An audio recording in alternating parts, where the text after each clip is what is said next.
Maligayang pagbisita at pagbabalik po sa ating munting channel. Narito na po, ang karugtong ng ating istorya. Ika-siyam na kabanata. Ang malagim na sinapit ni Debbie. Tumawag ng taxi si Alex at mabilis na nagtungo sa airport. Nang makita siya ni Melissa, excited itong kumaway. Tahimik na naglalakad si Alex palapit dito. Nang makita nito ang mga gasgas malapit sa bibig, medyo nabigla ito. Ang akala niya ay ang kamay o paa nito ang na-injury. Hindi siya naghinala, o pumasok sa kanyang isipan na ang mga natamo nito, ay gawa ni Justin. Tara, nasaan ba ang bahay mo? Dinampot niya ang mga bagahe nito at naglakad sa gilid ng kalsada. Tumawag sila ng taxi, at nagtungo na ito kina Melissa. Tinulungan niya ito magbuhat ng bagahe papunta sa kanyang apartment kung saan siya nakatira. Maraming salamat, Alex. Magluluto ako, maghapunan tayong dalawa. Tumingin siya dito ng mapang akit. Hindi na kailangan, kung wala na, aalis na ako. Pagkatapos noon ay naglakad ito patungo sa pintuan. Sandali lang, excited nitong sigaw. Bakit naman niya papalagpasin ang magandang oportunidad? Sa pagtingin niya kay Alex, hindi siya papayag ng ganoon lang.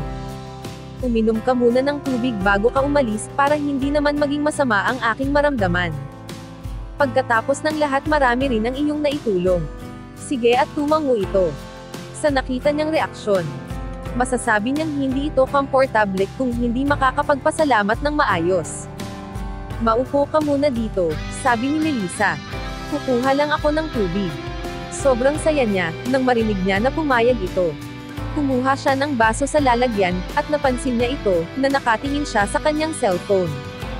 Sikreto niyang inilabas ang bote na hiningi niya kay Lou, at naglagay ng powder sa baso.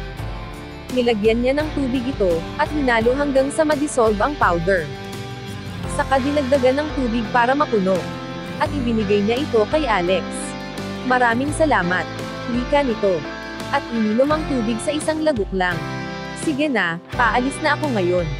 Nang tumayo siya, nakaramdam siya ng pagkabigat sa kanyang ulo, at bumalik uli sa pagkakaupo sa sofa.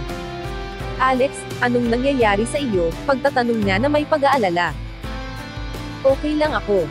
Hindi niya alam na pinainom siya ng droga nito. Sa isip niya, ay pagkakamali niya ito. Kinamot niya ang kanyang ulo para labanan ito. Pero hindi niya kinaya at dahan-dahan nakatulog ito sa sofa.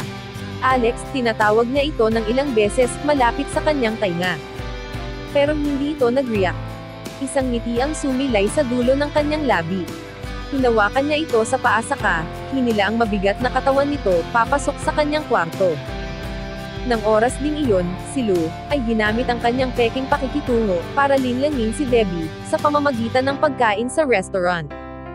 Bago pa matapos ang kanilang kinakain, naiayos na ni Lou ang mga dapat gawin sa lamesa.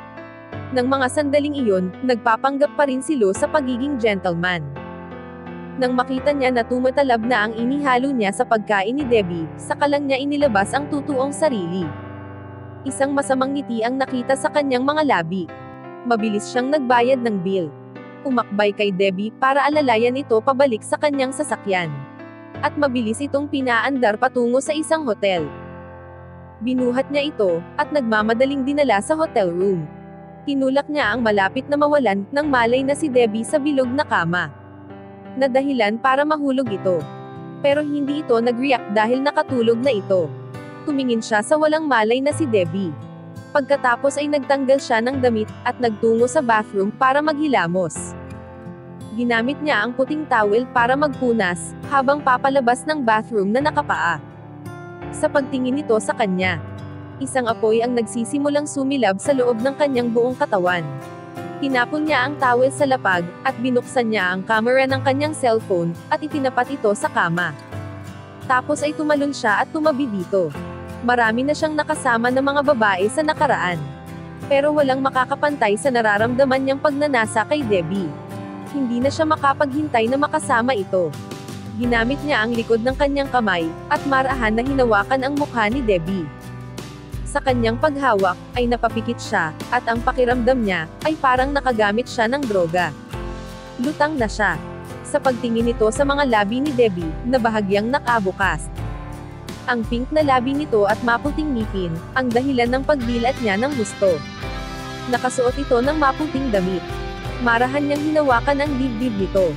Napag-aralan na niya ang maraming babae, at si Debbie lang, ang nagpa-excite sa kanya ng sobra. Si Debbie ay 19 na taong gulang, at ang katawan nito ay napakaputi, at hindi pa masyado mature.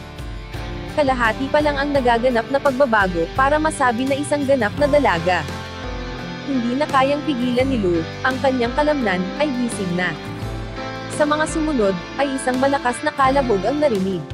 Ang mga katok sa pintuan, ay malakas na naririnig para itong kidlat. Sa isip niya, isa itong hotel staff, kaya sinigawan niya. Wala akong kailangan, huwag mo akong istorbahin. Ang mga katok sa pinto, ay lalong lumakas para na itong katok na may pagdadabog. Hindi ka ba nakakaintindi ng salita ng tao? Umalis ka, galit na sigaw niya. Lou, buksan mo ito, niloloko mo na naman ako. Ang boses sa labas, ay mas confident kaysa sa kanya. Nang marinig niya ito, ang pagnanasa sa kanyang katawan, ay nawala. Napalitan ito ng pagpapanik. Ang tao na sumisigaw sa labas, ay ang kanyang asawa. Masaganang nabubuhay lamang siya, dahil sa suporta ng pamilya ng kanyang asawa. Kung wala ang kanyang asawa, kahit na ang pagkain, ay magiging problema niya. Mahal, bakit ka nandito? Pagtatanong nito, habang mabilis matumayo sa kama. Kung makikita ng asawa niya na may iba siyang kasama sa kama, siguradong malalagot siya. Sandali lang, tatapusin ko lang, ang pag-shower ko. Sa naririnig na pagkatok ng pinto, ay sobra siyang natatakot. Binuhat niya si Debbie at nagpapanik. Pinaikot niya ang bedsheets, upang gawing tali. Itinali niya ang mga paa ni Debbie. Wala siyang choice kundi itago ito. Nagpatuloy siyang balutin ito ng bedsheets. Itinali niya ang katawan nito, at dinala sa may bintana. At marahan na itinali ito sa labas ng bintana. Ibinitin niya ito para itago doon. Nagawa na niya ito dati sa ibang babae, bago siya mahuli ng kanyang asawa. Sila ay nasa 4th floor. Ibinitin ni Lou si Debbie sa labas ng bintana, sa pamamagitan lamang ng bedsheet. Hanggat hindi naman nabubuksan ng bintana, ay hindi ito malalaglag. Kinuha niya ang kurtina, at mabilis na itinakip ito sa kama, at inayos ang mga unan. Saka binuksan ang pintuan, para sa kanyang asawa. Pumasok ito, at pinagsusuntok ito sa ulo ng ilang beses. Nagtanong ito kung bakit hindi siya umuwi. Nagsalita si Lou ng ilang kasinungalingan, at ang kanyang asawa ay nag-inspection sa room. Wala siyang nataguan na kahit ano. May kung ano na hindi niya mapaniwalaan sa mga sinasabi nito. Dito rin ako matutulog, sabi ng asawa ni Lou. Nang makita nito na ang kurtina ay nakasara. Tumingin ito sa kanya at nagtanong, bakit nakasara ang mga kurtina? Mas maganda kung ma-enjoy ang napakagandang gabi. Habang nagsasalita ito, naglakad ito sa bintana at binuksan ang kurtina. Ano ito? Nakita ng asawa niya ang isang sapin, na nakaipit sa bintana. Huwag, walang nagawa si Lou, kundi sumigaw. Nagmadali siyang lumapit, para pigilan ito. Pero huli na ang lahat, nabuksan na nito ang bintana. Silang dalawa ay napatingin sa puting tela na nalaglag. Nahulog ito mula sa 4th floor. Ikaw, talagang nagawa mo ng kumidnap. Habang nakaturo ito, sumpain ka. Ipapaliwanag ko sa iyo kapag nakabalik na tayo. Ngayong nahulog na si Debbie. Hindi na niya inalala ang kanyang panloloko sa asawa. Mas importante sa kanya na malaman ang nangyari sa nahulog. Namatay ba siya, dahil nahulog? Paano kung nasagasaan siya ng sasakyan, sa isip niya? Ano pa ang tinatayo mo dito? Bilisan mo na't bumaba ka, sigaw ng asawa nito. Pero, nang makarating na sila sa baba, nabigla sila. Walang kahit ano sa lapag. Ang kalsada ay tahimik na parang walang nangyari. Nasaan siya? Pagtataka ni Lou. Ang kanyang asawa ay hindi naiintindihan ang nangyayari. Paano ko naman ito malalaman? Baka nadala na siya sa hospital ng mga dumadaan na sasakyan. O baka may ibang nagligtas sa kanya. Sobrang kinakabahan siya. Kung dinala si Debbie sa hospital, siguradong malalaman nila, at magdadamay siya. Umuwi na tayo. Wika ni Lou, habang nalilito. Kumidnap ka ng tao, tapos ay itinapon mo ito sa bintana. Tapos ay gusto mong umuwi. Sigaw ng kanyang asawa na galit na galit. Silang dalawa ay nag-check out sa hotel at umuwi na. Maraming sasakyan ang dumadaan sa tahimik na kalsada. At ang hotel staff ay lumabas para tingnan ang nangyayari. Ganun pa man, walang nakapansin na nahulog ang isang babae mula sa bintana ng 4th floor. Nang sumunod na araw, nagising na si Alex. Iminulat ni Alex ang kanyang mga mata nang may takot. Sa nakaraang gabi, nagkaroon siya ng panaginip at nasa stage pa siya ng pagkakaalaala nito.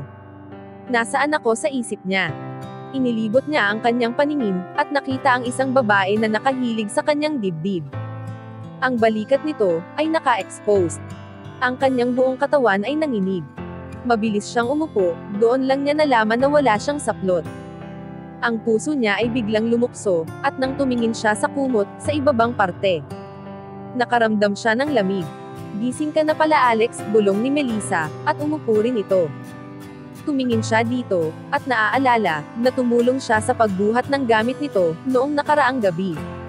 Uminom siya ng tubig na ibinigay nito. Pagkatapos inumin ang tubig, ang kanyang isip ay unti-unting bumigat. Hanggang hindi na niya maalala ang mga nangyari. Sinadya mo ito. Pinainom mo ako ng kung ano. Galit na wika nito. Tama, sinadya ko ito, pag-amin ni Melissa. Sumpain ka. Paano niya ipapaliwanag kay Debbie, na ang babaeng ito, ay gumamit ng hindi kapani-paniwalang taktika, para linlangin siya? Pwede mo akong sigawan, pero hindi mo alam na humahanga na ako sa iyo, simula pa ng unang makita kita. Pero sa tuwing hinahatid mo si Debbie, hindi ka man lang tumitingin sa akin. Nagseselos ako. Hindi ako mahirap katulad ni Debbie, bakit kanya nakuha, at hindi ako? Tumingin siya dito, at nagpaliwanag upang mapagtakpan ang kanyang mga ginawa. Magpanggap ka na hindi ito nangyari. Kapag hinayaan mo na malaman ito ni Debbie, pagsisisihan mo ito. Sa ngayon, ikaw ay magiging ikaw, at ako ay ako. Huwag mo nang ipapakita sa akin ang mukha mo. Malamig na sabi ni Alex. Habang sinasabi niya ito, ay nagsimula na siyang magbihis.